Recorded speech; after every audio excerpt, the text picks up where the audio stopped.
PT के बारे में डिस्कशन करेंगे। तो उमर भाई, आजकल पीटी बहुत चल रहा है, लोग आइल्स करते थे, जैसे मैं भी एक स्टूडेंट भी रहा हूँ, मैं इमिग्रेशन की तरफ भी देख रहा हूँ, तो आइल्स की तरफ बहुत देखा है, मुझे आइल्स का आइडिया भी है। लेकिन ये आजकल पीटी कुछ ज़्यादा ही चल रहा है, इसके बारे में कुछ बताएंगे क्या है?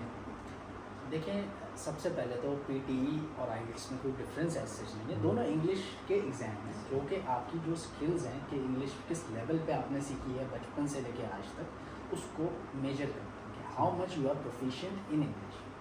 दोनों एग्ज़ाम्स हैं, दो डिफरेंट ऑर्गेनाइजेशंस हैं। जैसे आइल्स हैं वो कैम्ब्रिज, आप जानते होंगे कैम्ब्रिज का सबको नाम जी पता जी है, बिल्कुल। तो आइल्स वो कंडक्ट कराते हैं। On the other hand Pearson वाले जो हैं, किताबें आती हैं पेयरसन की, वो पीटीई के जो है टेस्ट कराते हैं। ठीक है, दोनों से बॉडीज़ का डिफरेंस। ठीक है, अब पीटी का इतना चर्चा क्यों हो रहा है, तो मैं आपको थोड़ी सी डिफरेंसेस बता दूं, इंपॉर्टेंस बता दूं कि एक्चुअली में है क्या। देखें, आइल्स सबसे पुराना एग्ज़ाम है, लेकिन आइल्स के अंदर मैक्सिमम स्कोर करना, ख़ास तौर पे राइटिंग के मॉड्यूल के अंदर, बहुत डिफ़िकल्ट। ठीक है, एक तो बहुत डिफ़िकल्ट है, मल्टीपल तरीके से एग्जामिनर खुद चेक करता है उसको, मतलब आपको स्कोर लाना हो ना तो 8 ईच की, क्योंकि डिफरेंट जगहों पे रिक्वायरमेंट होती है। जैसे ऑस्ट्रेलिया की बात कर लेते हैं, ऑस्ट्रेलिया के अंदर डिफरेंट लेवल्स पे आपको ग्रेडिंग मिलती है, पॉइंट्स मिलते हैं। ठीक है, जैसे अगर आप फॉर इंस्टेंस आपकी 6 ईच है हर मॉड्यूल के अंदर, ठीक है, तो आपकी जो इंग्लिश होगी वो कॉम्पिटेंट इंग्लिश कहलाएगी, यानी कि इससे कम पे आप अप्लाई नहीं कर सकते, मिनिमम इतनी होनी चाहिए, थ्रेश होल्ड में समझ। उसके बाद नेक्स्ट लेवल आता है जिसमें आपको 10 पॉइंट्स मिलते हैं, वो है 7 ईच, उसको हम प्रोफिशिएंट इंग्लिश। ठीक है, और फाइनल जो आता है जिसमें 8 ईच आपको स्कोर करना होता है, उसको आप कहते हैं सुपीरियर इंग्लिश, जिसके 20 पॉइंट्स बनते हैं। और मैं आपको ये बात बता दूं अपने एक्सपीरियंस से कि जो 20 पॉइंट सुपीरियर इंग्लिश होल्डर होता है उसके चांसेस 50% इंक्रीज़ हो जाते हैं इनवाइट रिसीव करने के। ठीक है, अब हम वापस आते हैं पीटी। तो जब आइल्स में आप जाते हैं तो अक्सर आपके साथ ये होता है कि 3 मॉड्यूल में आप 8 ले आते हैं, राइटिंग में नहीं आता। जी बिल्कुल। ठीक है, तो आपको 10 पॉइंट्स, कभी रीडिंग में नहीं आता, कभी इसमें रीडिंग में नहीं रीडिंग आता। नहीं बिल्कुल आता। बिल्कुल, जैसे रीडिंग में नहीं आया, बिल्कुल। किसी एक मॉड्यूल में 0.5 से रह जाते हैं लोग, या 1 बैंक से रह जाते हैं, फंस जाते हैं, बिल्कुल। तो उनको 10 पॉइंट से मिलते हैं कि भाई 8 8 8 है और 7.5 है, तो आपको 10 पॉइंट्स मिलेंगे। इवन 9 है और 7.5 है तो भी 10 पॉइंट्स मिलेंगे। कितनी बैक हो गई। On the other hand PT के अंदर 8 ईच लाना, जो कि 79 बैंड्स को होता है। देखें, आइल्स की रैंकिंग चलती है 1 से लेके 9 तक, पीटी की जो रैंकिंग चलती है वो चलती है 10, 11, 12, 40, 90 तक चलती है। समझे आप, मल्टीप्लाई बाय 10 कर दें, सिंपल कर दें, मैं आपको बता रहा हूँ। तो 8 बैंड्स लाना यानी कि 79 ईच हर मॉड्यूल में लाना is quite easy as compare to IELTS. ठीक है, रीज़न क्या है उसकी? देखिए, आप बात करने आए, मैं रीज़न भी बताता हूँ। रीज़न क्या है? PT is a solely computer based program, computer based test है। कोई इन्विजिलेटर, कोई भी एग्जामिनर यानी कि ह्यूमन एग्जामिनर का उसमें दखल नहीं होता। He will not be taking you in the exam. You have a computer in which you have to sit and take all the modules on that skill. तो आप हैं और कंप्यूटर है, तो इसलिए एक तो ये तरीका आसान हो जाता है एग्जाम देने का। ऑन दी अदर हैंड आइल्स पे आप आते हैं तो आइल्स का अब करंटली जो है कंप्यूटर बेस भी शुरू हो गया, लेकिन उसमें क्या मसला है, जो आपकी स्पीकिंग है वो एग्जामिनर ही ले रहा है, यानी कि कुछ पोर्शन उसका कंप्यूटर बेस्ड है, ऑन दी अदर हैंड कुछ पोर्शन अभी भी ह्यूमन बेस्ड है, ह्यूमन इंटरेक्शन, तो बंदा परेशान हो जाता है। ऑन दी अदर हैंड आइल्स का जो टेस्ट है वो लंबा होता है, ड्यूरेशन ज़्यादा होता है। पीटी के टेस्ट की ड्यूरेशन भी कम है भाई, ड्यूरेशन कम, कंप्यूटर इन्वॉल्वमेंट ज़्यादा। आजकल लोग स्मार्टफोन्स, कंप्यूटर्स, लैपटॉप से ज़्यादातर फेमिलियर हैं, यूज़ करते हैं हर बंदा, तो उनको आदत भी कंप्यूटर इंटरेक्शन की ज़्यादा है। आज आपने देखा होगा बच्चे जो है ना वो आप आईपैड पे बुक्स रीड कर, पहले हम लोग आपने देखा होगा ज़माने में वो हार्ड कॉपीज़ लाते थे, नोट्स लाते थे, पेन एंड पेपर से रीड कर रहे होते थे। आजकल तो कॉन्टेम्प्रेरी ज़माना है, तो बच्चे फोकस करते हैं स्क्रीन्स के आदि, तो उनके लिए और आसान है पीटी को क्रैक करना। तो ये कुछ वजूहात हैं जो पीटी को आसान बनाती हैं। It is easier to crack and to get the desired band as compare to आइल्स।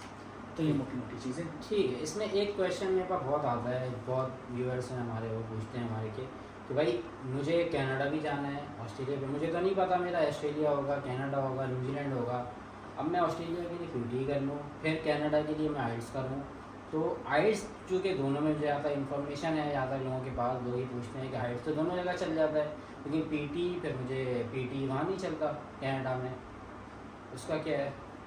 देखिए, आज से अगर कुछ महीने पहले आप चले जाएं तो बिल्कुल इस बात में कोई शक नहीं है that PT was not acceptable in Canada, ठीक है, जो कि बहुत फेवरेट डेस्टिनेशन है लोगों या Indeed Canada is one of the most famous destination for migrants, ठीक है।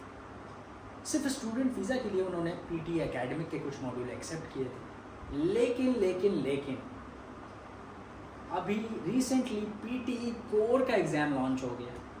जैसे आइट्स जनरल ट्रेनिंग होता है, आइट्स एकेडमिक होता है, सही, सिमिलरली पीटी एकेडमिक तो हमेशा से था, बिल्कुल।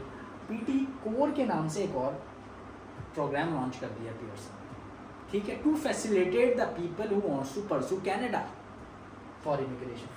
अच्छा, इसका मतलब ये है कि कनाडा के लिए भी पीटी हम पढ़ सकते हैं, हम एक ही तैयारी करें, बस पेपर दो तरीके के से वहाँ पे कनाडा में पीटी कोर चल जाता है, ऑस्ट्रेलिया में और न्यूजीलैंड में पीटी एकेडमिक चल जाता है, तो मैं तैयारी एक जगह करूँ, बस मुझे दो जगह टेस्ट देने पड़ेंगे, लेकिन मेरे लिए फिजिबिलिटी ये है कि मुझे एक दफ़ा तैयारी करनी है और थोड़े बहुत डिफरेंसेस से मैं पेपर दे सकता हूँ दोनों जगह। जी बिल्कुल, पीटी कोर और एकेडमिक में ऐसा कोई डिफरेंस नहीं है, यही तो सबसे बड़ी बात है, मोर और लेस सेम है, आप ये समझ लें 96% से एक आध कुछ थोड़ा बहुत डिफरेंस है, दैट इज़ ऑलमोस्ट नेग्लिजिबल।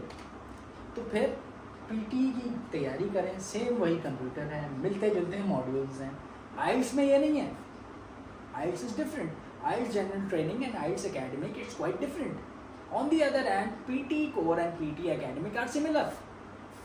तो आप एक ही जगह तैयारी करें, कंप्यूटर को यूज़ करें, दोनों जगह एप्लीकेबल हो जाएगा, आसानी से डिज़ायर्ड बैंड अचीव हो जाएंगे। अच्छा, इसके साथ साथ मैं आप लोगों को ये भी पता चलूँ कि उमर भाई जो हैं इन्होंने आइल्स पीटी दोनों क्रैक किया हुआ है, इनकी जो एक्सपर्टीज़ है वो आइल्स में भी है, पीटी में भी है। कोई अगर ऐसे आप हमें आपको कुछ आइल्स के बारे में पूछना है तो आप हमें कमेंट्स कर सकते हैं, पीटी के पर्सपेक्टिव कुछ पूछना है तो उसके लिए भी कमेंट्स कर सकते हैं। इन्होंने दोनों चीज़ें क्रैक की हुई हैं, तो आप अपने आइल्स और पीटी में अपने व्यूअर्स को स्कोर्स बताना चाहेंगे? देखें, मैं एक आपको बात बता दूँ, मैं कोई जो है इंग्लिश का टीचर नहीं हूँ, ठीक है, मेरा बैकग्राउंड आप देखेंगे तो कोई ज़्यादा इंटरेक्शन मेरी कैम्ब्रिज से या ओ लेवल से, या आप ये समझ लें कि बहुत ज़्यादा इंग्लिश इंटरेक्शन मेरा नहीं है। I am engineer with an industry with expertise in different fields, लेकिन but I was able to crack both the exams, and I'll tell you one thing, PT was quite easier to crack. Even getting 90 each was easier. You cannot get 9 each easily. Even the English teachers couldn't get 9 each. You can really talk to the British Council examiners who themselves sit into the IELTS exam.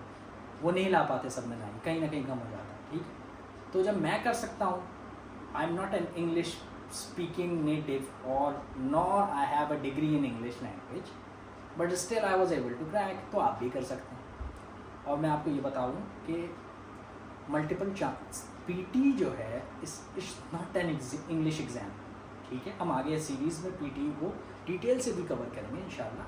PT English का exam ही नहीं है, PT तो एक computer based exam है, आपने computer को crack करना है, टिप्स एंड ट्रिक्स को यूज़ करना है, फोकस करना है, टाइम मैनेज करना है, you can get your desired band.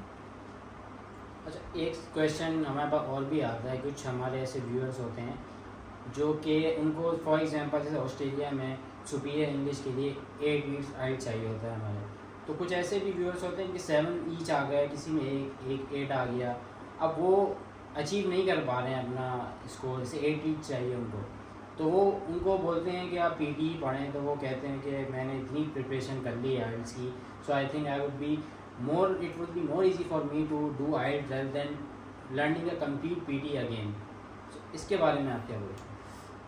देखिए, मैं एक जो है मिथ है, इट्स अ मिथ, बिल्कुल ये क्वेश्चन आप हैं, इसको साइड पे करें। मैं आपको रियल केस स्टडीज़ बता रहा हूँ, मेरे कुछ स्टूडेंट्स हैं, विद इन 1 मंथ 8 ईच उन्होंने पीटी में अचीव किया, with in 1 month. Same issues थे, और इवन आइल्स पढ़ने का भी आपको फ़ायदा होता है, इंग्लिश तो इम्प्रूव हो जाती है, और जब इंग्लिश इम्प्रूव हो जाती है आपको नो हाउ लेनी पड़ती है टेस्ट पैटर्न की, and then you are good to go. Within 1 to 2 months if you are dedicated, if you are intelligent, if you know how to work smart, you can crack PT. It's not a big deal.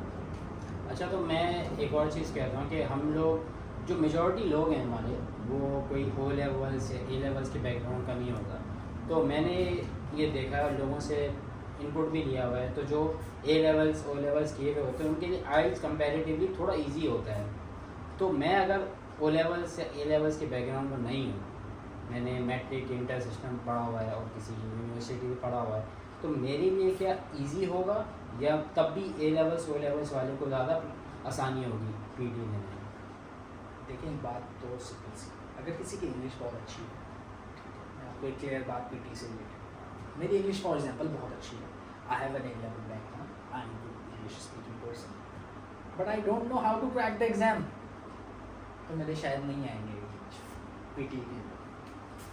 On the other hand मेरा background अगर simple है, ठीक है, matric किया है, inter किया है, कुछ भी किया है, लेकिन मैंने क्रैक किया, मेरी मॉडरेट लेवल की इंग्लिश है जो कि होनी चाहिए, मैंने रूल्स को फॉलो किया, मैंने टाइम मैनेज किया, मैंने टेक्निकली इनोवेटिवली एग्जाम को अप्रोच किया, मेरे आ जाए। यानी कि इट डजेंट मैटर आपका बैकग्राउंड क्या है, PT में AT लेना is comparatively easier than IELTS. It doesn't matter which background do you have, either you are an A level student or an intermediate student. अच्छा अच्छा।